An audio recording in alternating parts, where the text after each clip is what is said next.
Now, in today's video of projects I have that I shouldn't have, this one's a little bit special. This car is a 1969 Beaumont. As most of you could tell, some of you might be confused and think it kind of looks like a Chevelle. Well, it's the cousin of the Chevelle, let's call it, the Beaumont. Before everyone jumps all over me and says, your garage is an absolute disaster, thank you, I'm very well aware. And part of that is spring cleaning, and part of that is, the Camaro in a million pieces. Here's a whole pile of it, literally. Another pile of it. There's some more piles of it over there where the Camaro actually is, of course. But anyway, let me get back to this thing. Kind of have a little bit of spring cleaning going on in here, though, all jokes aside. But this car, anyway, so 69 Beaumont, which is, some would argue it's a Pontiac. Technically, it's just Beaumont. And this car, theoretically, or technically for that matter, has been in the family since basically new. Now, don't get too excited. It does have I believe it's a 71 Chevelle steering wheel. So that's not original to the car. However, other than the interior, which, by the way, is absolutely pristine, and I mean that, pristine interior on this car. A lot of stuff is basically brand new. This car has been restored up to the point of basically just needing, bodywork still, yes, but essentially just paint. So this car was originally puke green, let's call it. It does now have buckets and console. It was originally a bench seat car. That is clearly no longer. A very good, tasteful upgrade as far as I'm concerned. It was also originally a 307 car. However, that is long disappeared in favor of a 355, which I rebuilt, probably almost 10 years ago, I bet. But this isn't some, for sale rebuild where, I changed the valve cover gaskets, spray painted the block, and said, it's brand new, it's rebuilt. No, it was ripped right down. And it's a funny story, actually, how it happened, because this car had a rebuild in the early 90s and essentially sat in storage for about 20 years. And we pulled it back out and ended up, making it run drive and whatnot the way it is today. But the first time we drove it, it just got this insane hammering sound. And I've heard a lot of really bad engines, and a lot of them have been completely my fault for why they've gone bad. However, this time it was a little different. I really couldn't figure out what it was. And what it ended up being, I thought it was a transmission or something weird. I'd never heard it before. The oil pump pickup tube popped off. I guess it was never peened or welded or nothing. And it was literally just bouncing around inside the oil pan, which was obviously all bad. No damage, nothing crazy happened. I was able to fix it. But when we threw it together, machined everything. So it's just, bare bones, very average street car stuff. 30 over, 350, 2-bolt main block. I put a Comp Extreme Energy 274 camshaft in it. It's obviously got the RPM air gap intake. It's got a set of iron truck heads. And in the early 90s, when they did the rebuild on this thing originally, they 202 intaked on the intake of the cylinder head. Clean it up, 3-angle valve job, all the good stuff back in the day. So they are truck heads. They, the flow numbers are technically not that great, but with that, I'm sure it helped a lot. This thing runs pretty strong to about $6,000 and then peters off from there.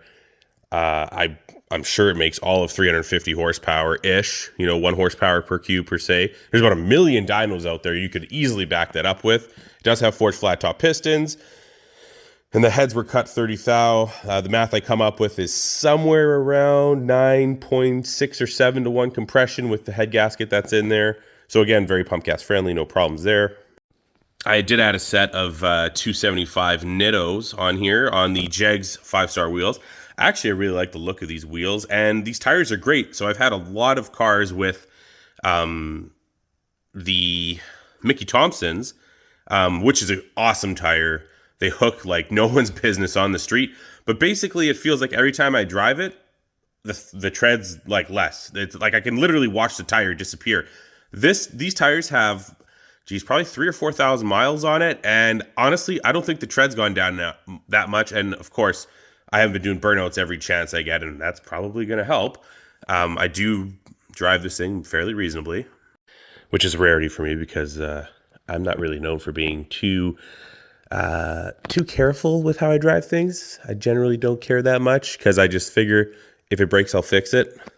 But I don't want to get too carried away here. I wanted to get to this interesting story of this car being bought new. So it was bought brand new by a gentleman who turned out to be essentially best friends with the father-in-law. And he bought this car off of him in 1971. And again, it's like I said, it's been in the family ever since. Which is cool. Like, I mean, I like the Mopar stuff because a lot of the build sheets and all the tags and stuff, and there's a lot of information. But I definitely, to me, nothing gets me more than a good story of origin on these old cars. I actually just bought some Mustang parts the other day, and this guy had a 65 Mustang convertible. He's had it for basically since the 80s, and he had a great story. And you know what? I was thrilled I got to hear it.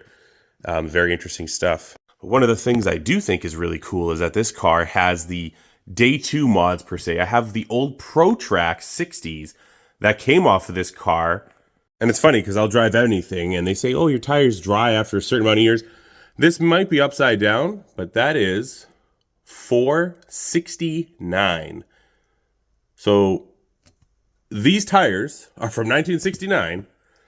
ProTrack's original ProTrack, which is super cool. And scary stuff in a sense, but I actually was driving on these a lot, and I never had a hiccup. There's actually no cracking or nothing in the treads. It's actually pretty remarkable to me the condition these tires are in. Sorry, and I would drive them tomorrow. I would put them on a car and drive them tomorrow. I wouldn't even hesitate. Don't care how old they are. I feel 100% safe. So I just thought I would share another one of the little projects we have here. This is essentially a finished car. Like I said, sure, it needs paint and body. But it seems like I get a lot of stuff to this stage and then kind of, I don't know, I don't want to say throw in the towel, but I just don't care. I just want to drive it. I'm totally fine with driving it because there's people, that'll sit there and, get on me for like, oh, that car looks terrible. I can't believe you drive it like that. But then they open the door, they see the interior, they pop the hood, they see under the hood, and they're like, oh, wow. And even underneath the car is completely coated, painted. Like the underside is beautiful and people see, oh, okay, well, maybe it's really not that bad. I said, well, no, it's not. I just, I got to kind of an important part in most people's eyes, but I don't care because I've been in a couple spots where I started building an engine and then I was building an engine for 3 or 4 years or something. Meanwhile, I could have been driving the whole car the entire time.